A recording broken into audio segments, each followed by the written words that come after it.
माणगाव ग्रामपंचायत निवडणुकीची रणधुमाळी रंगात आली असून सिंधुदुर्ग जिल्ह्यातील सोशल मीडियावरील पहिला सायबर गुन्हा माणगावात दाखल झाला आहे।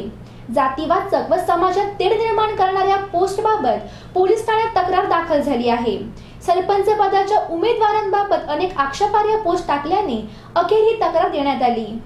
गेले अनेक दिवस बदनामीकारक पोस्ट माणगावातील ग्रामपंचायतीला उभ्या असलेल्या उमेदवारांबाबत मोबाईलवर फिरत आहेत। जातीपातीत तेढ निर्माण करणारे अनेक मेसेज गेले 15 दिवस फिरत असल्याचा आरोप करीत जमलेल्या उमेदवारांनी व लोकांनी तक्रार दिली आहे। या मेसेज फिरवणाऱ्यांवर कारवाई होण्याची शक्यता आहे। व्हॉट्सअप ग्रुप ॲडमिन अडचणीत येण्याची शक्यता असून शिवसेनेचे रमाकांत तामाणेकर, जोसेफ दांटस, रूपाची धुरी, यतीन धुरी, वैभव परब, अमित परब, महेश भिसे, उमेश भिसे, बाबू पालव, नारायण सावंत आदींनी कडक कारवाईचे निवेदन दिले आहे। यामुळे माणगावातील अनेकांच्या ग्रुपवर या पोस्ट फिरवणाऱ्यांवर कारवाईची टांगती तलवार असून अनेकांचे धाबे दणाणले आहेत।